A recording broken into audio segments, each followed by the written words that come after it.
The immediate cause of the problems between our two countries, according to President Clinton, is the failure of Yugoslavia to agree to the terms of the negotiations in France, first at Rambujeu and then later at Paris.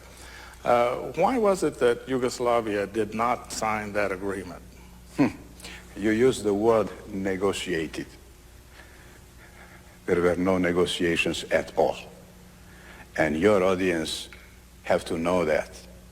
In all those 3 long weeks, 2 in Rambouillet and 1 in Paris, there was no one single meeting between delegations to talk to each other, Albanians and Serbs and others in state delegations couldn't exchange one single word. So there were not any negotiations. And look to delegations. On one side, you had a delegation of Serbia composed of everybody who was living in Kosovo and who lives in Kosovo, representatives of all national communities, Serbs, Albanians. 3 Albanian parties were represented in Serbian delegation. They are citizens of this country, of course, and that's so normal. Serbs, Albanians, Turks, Muslims, Gypsy, Egyptians, Goranci, all 7 of different national communities were represented in the delegation. On the other side, that was delegation of separation movement, not Albanian delegation. Albanians are in a delegation of Serbia as well. Delegation of separation movement, purely Albanian. And that's something which can explain the major differences in our approach. Our approach from the very beginning of talks was that Kosovo problem can be solved on the basis of principle of equality of all citizens living in the region and of equality of all national communities living in the region. So our approach is multi-ethnic, multicultural, multi-religious, insisting upon equality of national communities, regardless to their number. On the other side, there is an approach of your State Department in alliance with those guys from separation movement, which is favorizing Albanians, which is giving to them the right to be the masters of the rest of the population. And you must know what the structure of population is. In Kosovo, there are Serbs and Montenegrins, 250,000 of them, who were living there, and their grandfathers and grandfathers of their grandfathers lived there before one single Albanian came from the mountain. That is ancient Serbian territory, with thousands of Serbian monasteries and monuments and so on. But leave it aside. So 250,000 of Serbs, 200,000 of Muslims, 150,000 of Gypsy and Egyptians, about 50,000 of Turks, even Turks who are smallest national community in Kosovo. They have their schools, they have their radio and TV program, they have their editing house TAN, meaning day in Turkish language. What was the problem if there are only 50,000, comparing with, let us say, 800,000 to 900,000 Albanians? In terms of quality, they must have the same rights as national community, and they must participate in the institutions of Kosovo in an equal footing on the basis of that.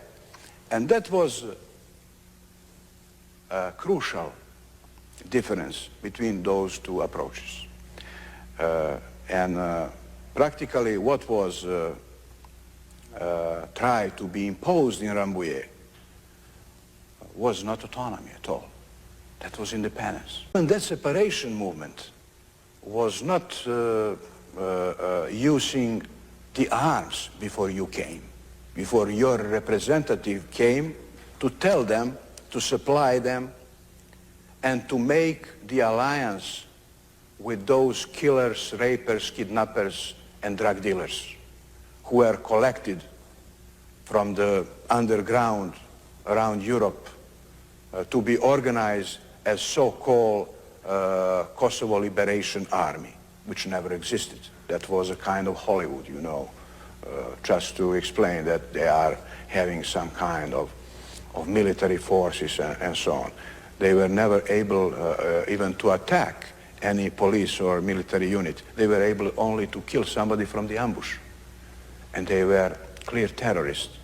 What else they could do? They were killing people from the ambush. They were putting bombs under cars or in front of markets. They are taking hostages, civilians, workers from the open mine near Pristina, for example. We never saw those hostages. We're afraid that all of them were killed.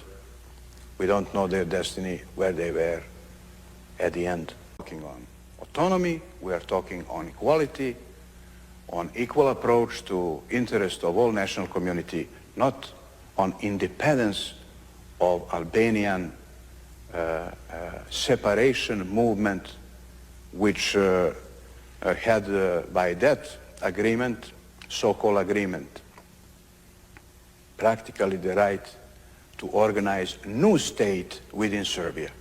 They have their state, that is Albania. Kosovo bi bilo prva žrtva. Njegov sadašnji status bi se proglasio za legalan i definitivan. To je prvi deo Srbije sa kojim bi se ona morala da oprosti, ne izražavajući pritom čak ni nadu da će joj taj deo njene zemlje jednom moći da bude vraćen. Što se Crne Gore tiče, njena sudbina bi bila prepuštena mafiji, čija bi pravila igre građani trebalo dobro da znaju. Svaka nedisciplina, a pogotovo svako protivljenje interesima mafije stavlja vas na listu za odstrel koja isključuje pravo na svako pomilovanje. Jedan od bitnijih zadataka marionetske vlasti u svakoj zemlji, pa i u našoj, ako bismo je imali, jeste gubljenje identiteta.